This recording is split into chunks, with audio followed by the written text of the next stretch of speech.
Esse é mais um programa Anatomia do Poder, que vai ao ar os brasileiros de todos os estados do Brasil há 12 anos e meio.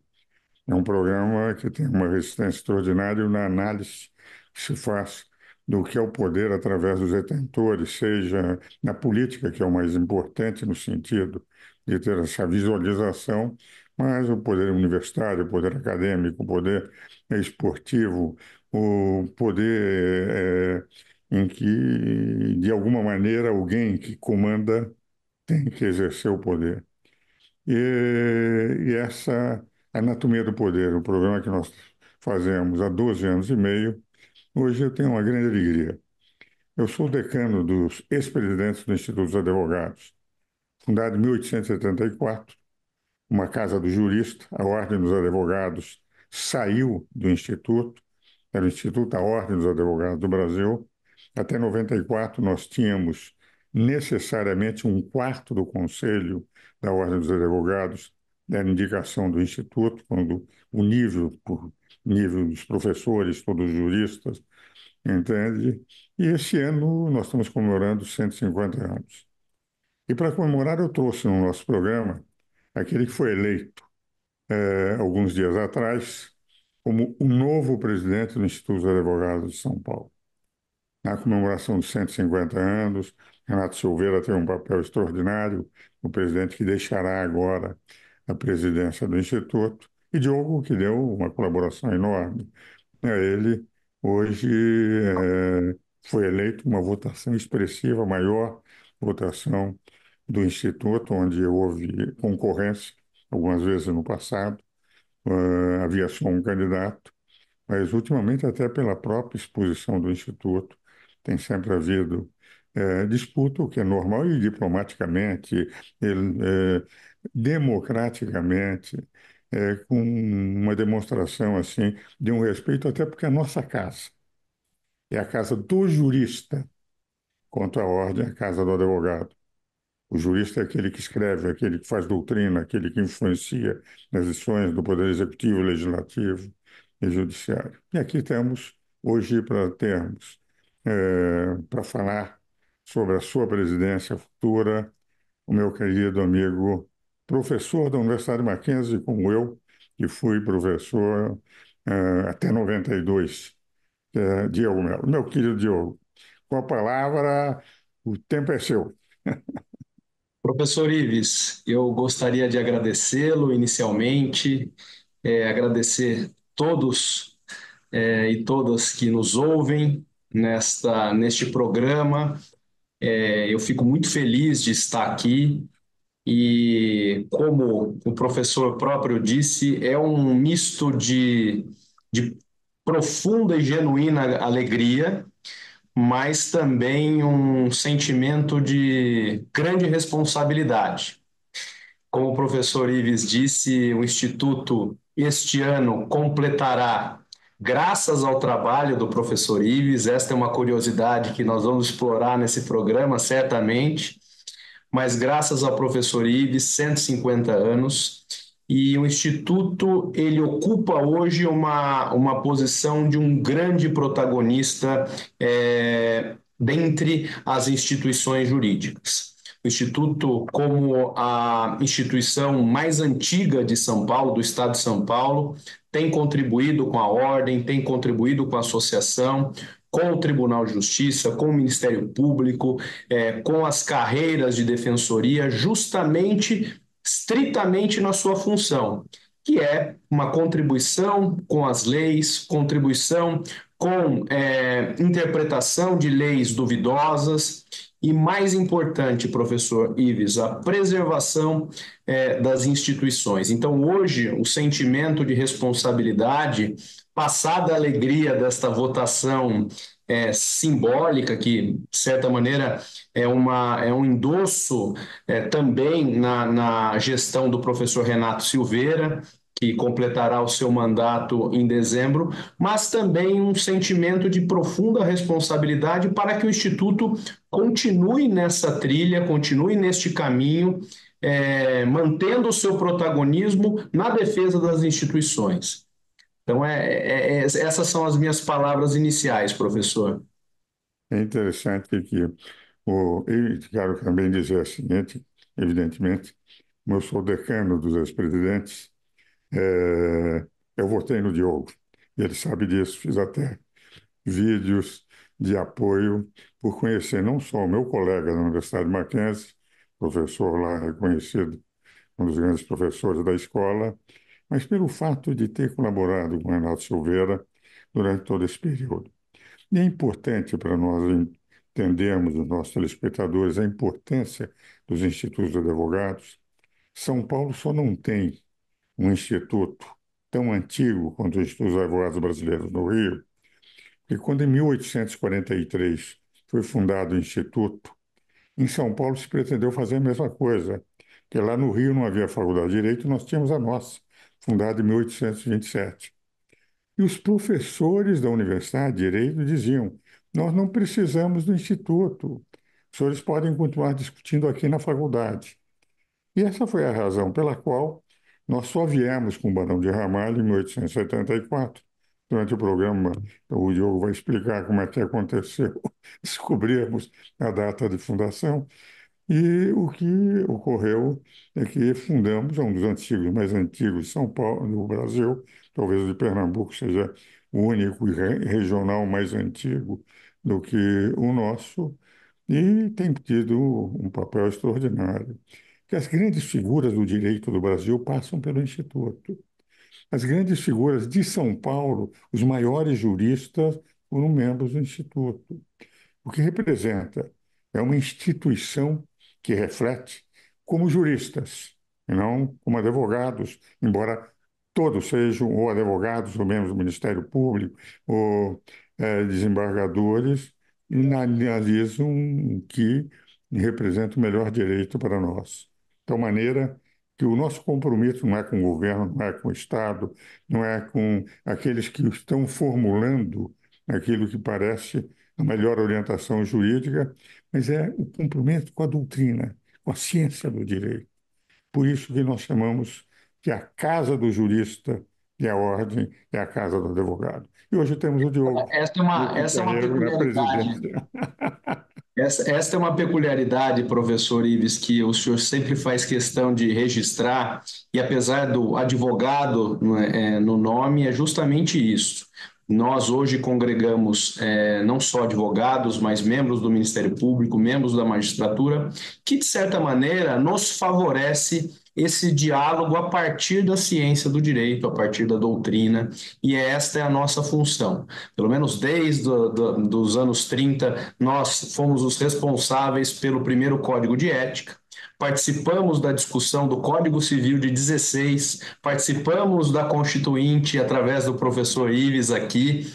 Então, eu espero que o Instituto continue nessa história. Esta é a missão não de uma pessoa, do Diogo, da minha diretoria eleita, que muito me orgulha de estar comigo neste projeto, mas do Instituto. Esta impessoalidade em relação à carreira da advocacia, mas defendendo a ciência do direito, para nos dar essa imparcialidade que efetivamente é o que torna diferente o Instituto nos diálogos, nas mesas de negociação, e é isso que nós queremos continuar fazendo.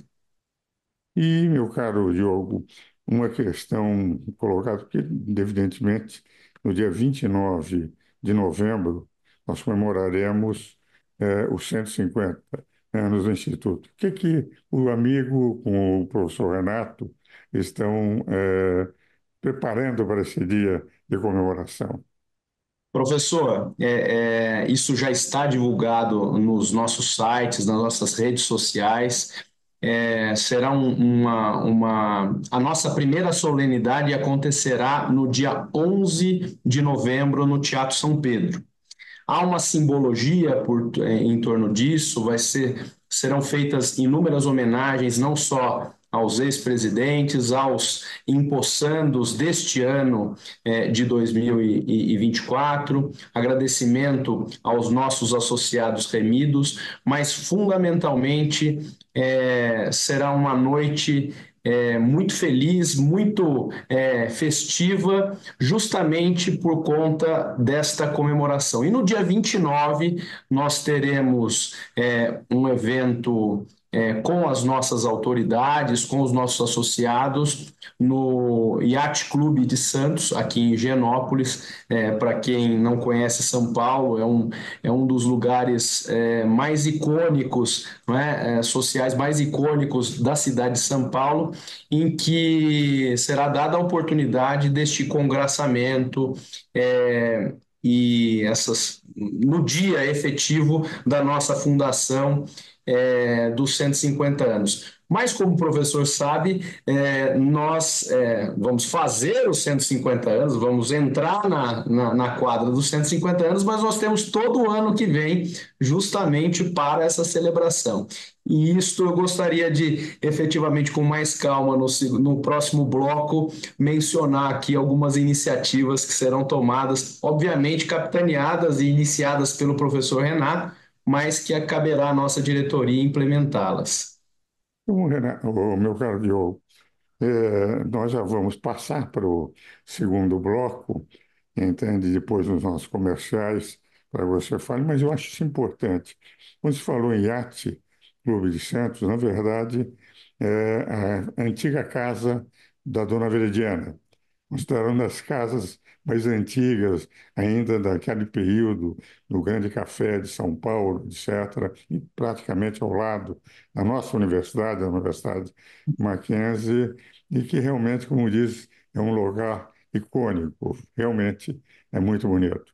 Meus caros telespectadores, nós vamos agora para os nossos comerciais e voltaremos para o segundo bloco, quando saberemos quais são as programações do próximo ano do Instituto dos Advogados, através da palavra do seu futuro presidente. Damos continuidade ao programa Anatomia do Poder, hoje entrevistando o futuro presidente do Instituto dos Advogados de São Paulo, fundado em 1873, comemora este ano 150 anos, que é o professor meu confrade e companheiro da Universidade Mackenzie, onde também leciono. Eu lecionei, ele leciona na Faculdade de Direito, o professor Diogo Melo. Como eu faço em todo o programa, eu ofereço um livro. Esta não é uma nova edição, é a quarta edição ainda, mas como esgotou, a editor, reimprimiu Uma Breve Teoria do Poder, e é prefaciado as edições anteriores. Primeiro foi pelo Antônio Paim, depois foi pelo Ney Prado. E essa quarta edição foi prefaciada por um professor também de Direito Constitucional, foi presidente da República, o professor Michel Temer. Estou lhe mandando o livro entregar aí no escritório.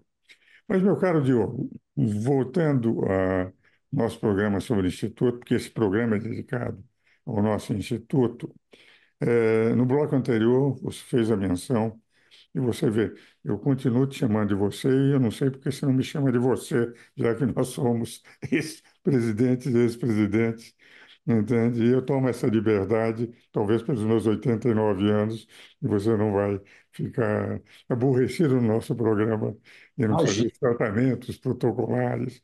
Nós fazemos aquela intimidade que sempre me dá um grande prazer ser seu amigo e também você me considerar seu amigo. Mas no bloco anterior você fez menção de que iria explicar para os telespectadores quais são as programações que o Instituto está lançando e projetando para o próximo ano. Então, o tempo é todo teu, é todo seu. Professor, bom, primeiro, duas observações iniciais, né? O maior título que uma pessoa pode receber, eu faço questão de chamá-lo de professor com P maiúsculo. Isso é uma prerrogativa que eu faço questão de exercê-la em face, do senhor. E a segunda observação, que talvez tenha ficado no ar para os telespectadores, é que o Instituto só está completando 150 anos em razão de uma descoberta, de uma iniciativa do professor Ives, que, por uma curiosidade, enfrentou a sua secretária à época, né? Acho que, salvo engano, a Dona dona Maria, e pediu a chave de uma gaveta em que se descobriu o dia da fundação exato do Instituto. Mas, retomando aquilo que me foi questionado, professor Ives, eu acho que toda gestão, isso é tradição no Instituto, é iniciar com um grande mote. A professora Ivete, por exemplo, estava lembrando que o compromisso da sua gestão foi o compromisso com a ética. E conosco não será diferente, mas com uma variante. O nosso compromisso é com a preservação das instituições, especialmente as instituições que hoje estão sendo relidas no âmbito da sociedade. E o Instituto tem condições, eu até mencionei ao professor Ives, tem condições. Hoje é uma pauta do Conselho entender o papel do Legislativo, atualizar o papel do Judiciário, do Executivo. Isso é uma função macroscópica do Instituto e isso será exercido. E, obviamente, os nossos compromissos mais pontuais, os nossos eixos de atuação, sendo muito breve aqui, obviamente, em primeiro lugar, o compromisso que o Instituto tem com o ensino jurídico. Este é um assunto que nós tivemos uma preocupação nos últimos 3 anos, nós vamos continuar tendo com uma preocupação adicional. Hoje se fala muito em inteligência artificial. Qual é o papel do ensino jurídico diante dessas novas tecnologias? Qual é o papel do jurista, da cultura jurídica dentro desse desenvolvimento? Isso pega um pouco até das questões envolvendo o poder judiciário, mas o Instituto, como uma casa de cultura jurídica, de ciência do direito, casa do jurista, não pode, não abandonará esse protagonismo, essa intervenção no ensino jurídico.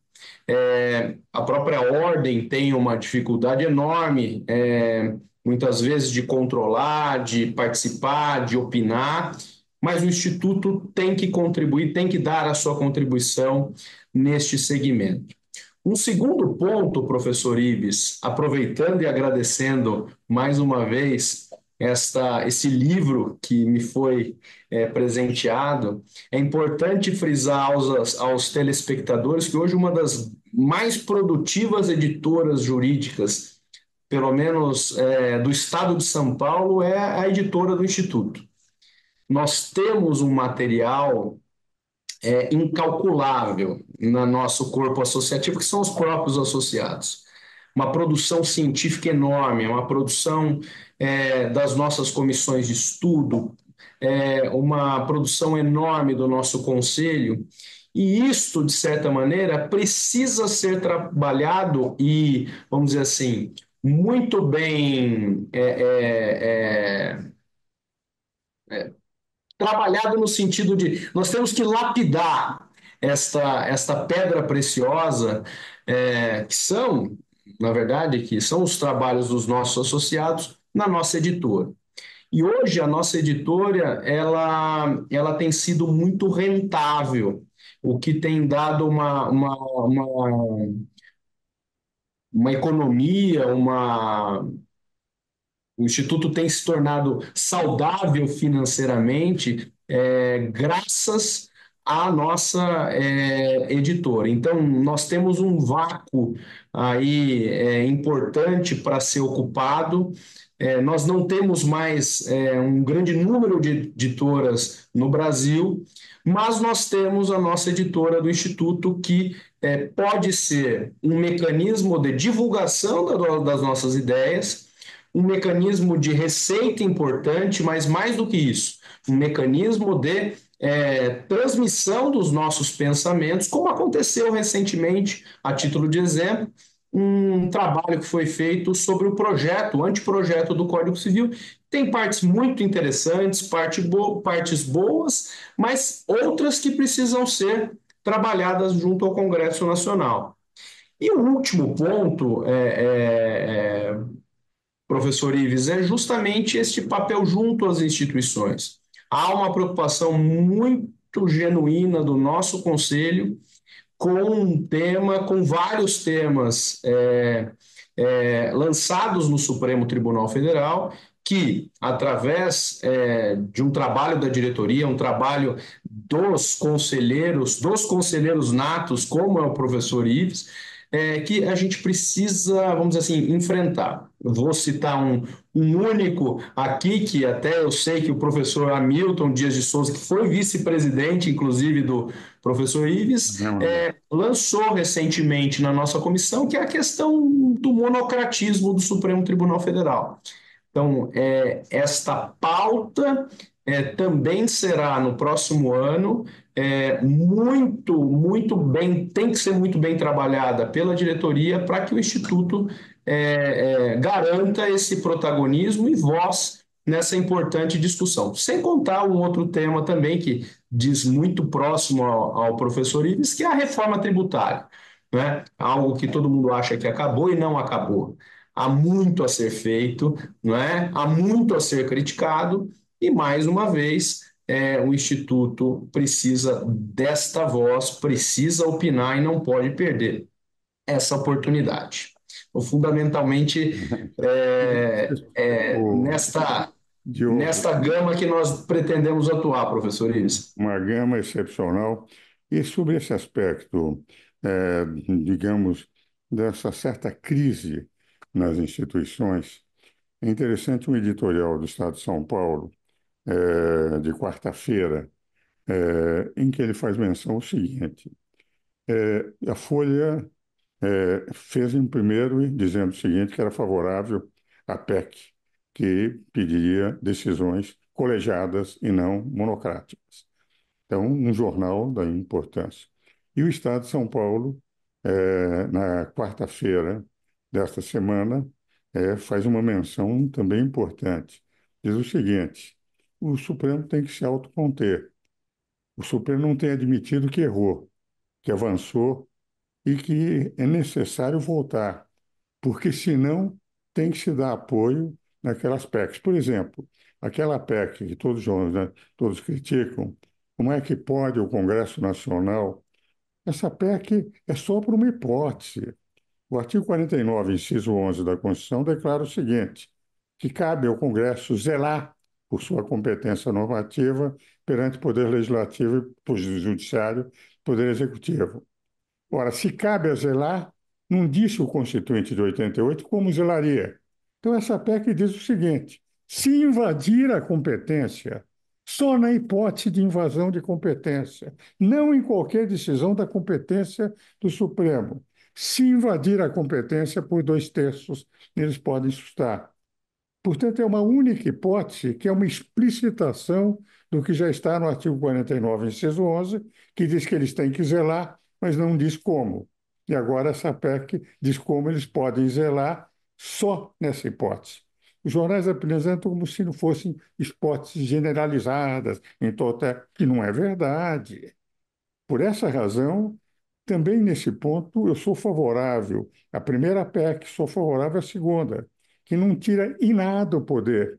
Enquanto ele estiver nas suas competências definidas pela Constituição, é evidente que o Congresso não pode intervir, é função exclusiva. Agora, se resolverem legislar no lugar do Congresso, o Congresso pode intervir. Então, eu tenho a impressão que esses dois artigos editoriais da Folha e do Estado mostram que tem que haver uma certa contenção por parte do Supremo. Não se discute a qualidade dos ministros, que é muito grande, mas há competências definidas na Constituição que têm que ser respeitadas. Meu caro Diogo, palavras finais do meu querido amigo no nosso programa. Professor, eu só tenho a agradecer a todos que nos assistem. É uma oportunidade ímpar ter esse convívio com esta mente privilegiada que, de certa maneira, foi responsável pela formação de gerações e gerações, não só nas universidades, mas também no Instituto. Muito me orgulho e muito me honra ter esse título de um dia sucedê-lo no Instituto. E da nossa parte, professor Ives, como diretor, atual diretor e como futuro presidente, eu quero que registrar o trabalho de Vossa Excelência na história do Instituto, na cultura jurídica do Brasil, e isso precisa ser preservado. Conto com o senhor, conto com a sua contribuição profícua e estamos juntos sempre. Muito obrigado. Meu caro Diogo, quem agradece sou eu, evidentemente. Você exagera como amigo tudo aquilo que, enfim, no passado eu fiz, mas é um privilégio meu. Fiquei muito feliz com a sua eleição e hoje eu estou convencido. Nós vamos ter nos próximos 3 anos uma figura extraordinária a comandar o mais antiga instituição jurídica, além da Faculdade de Direito, que é uma escola, mas instituição jurídica do Estado de São Paulo, que é o Instituto dos Advogados de São Paulo. Muito obrigado, meu caro Diogo, meus caros telespectadores. Espero novamente no próximo domingo.